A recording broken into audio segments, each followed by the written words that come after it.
This is an investigation involving the word race, the history behind it, and its ever-changing effect on our society at large. Previously, we explored the definition history behind the word race.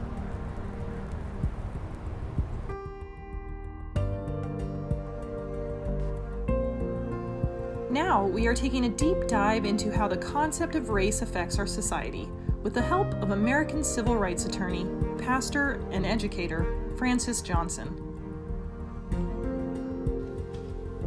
I greet you in the spirit of those who worked in cotton fields around Athens and the University of Georgia from sun up to sundown, who heard the tolling of the bells at the end of the Civil War and heard freedom in its midst. The 13th Amendment to the Constitution, outlawing involuntary servitude, African chattel slavery. The 14th Amendment, finally guaranteeing for them full rights and privileges of citizenship. And the 15th Amendment, guaranteeing the right to participate in the search for the common good. And yet, despite those American promises, they endured the hoses and the dogs and the separate but unequal, and the poll taxes and the literacy tests and the strange fruit hanging on their trees and bodies floating down their rivers. Those promises yet unfulfilled and unrealized. But they heard a preacher from Georgia stand on the Lincoln Memorial and speak to a nation and speak to a world that freedom would ring from every hill and every mountainside. So promises were made in the Civil Rights Act and the Voting Rights Act. But if we were honest with ourselves today, as we must, if we're ever to deal finally with race, we would agree that race plays an exaggerated role in too many of our lives. Be honest about race, that we not ignore it and act as if it doesn't exist, because it does. Here are three things that I know about American racism. First, that race itself is a fiction. Secondly, racism as a theory, practice, and discrimination matters. Racism matters. And third, people matter more. Race is a fiction.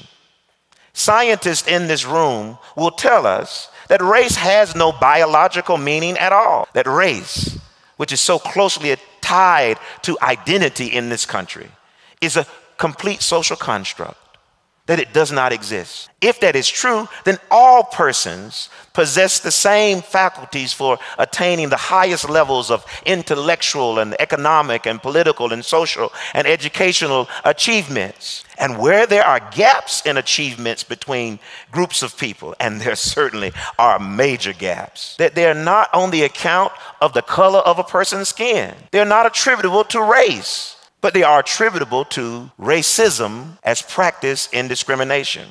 Race is a fiction, but racism matters. Race, and like all of the other isms, is legally constructed, socially maintained, politically expedient, and still confers too many economic benefits. Here's what I know. People matter more. We all believe that our children deserve the very best education that will prepare them for those global opportunities that we discussed earlier. We believe that our communities should be built, and if they are not, they should be rebuilt in such a way that it promotes healthiness and wholeness. That if we have to stand before bars of justice, that we should stand regardless of our walk of life on equal footing. These are shared values that we can all rally around. These shared values, if we put people over politics, politics is who gets what, when, where, and how, we will find the solution to overcoming race. If America is the most diverse place on the face of the earth, the South is quickly becoming the most diverse region in the most diverse nation on the face of the earth. And so in that lies a great power if we harness it, if we are willing to struggle with and finally confront race, to deconstruct it where it legally exists and is practiced through institutions, where it is socially maintained across society, where it is still politically expedient for politicians to urge an old Southern strategy to divide and conquer people, separate them and tell them how different they are from one another. And if we root up and destroy any economic benefit conferred by race classification, it is only then that we will overcome it. May we participate in this struggle.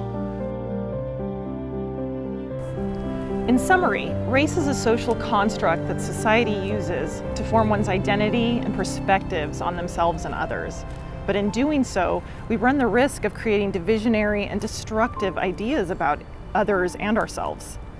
In order to prevent history from repeating itself, we must become tolerant and inviting of ourselves and others. We must become tolerant, not just of other people of a different skin tone than us, but of different nationalities, religions, and cultures. I'm Monique Phillips, and this has been Race is More Than Skin Deep.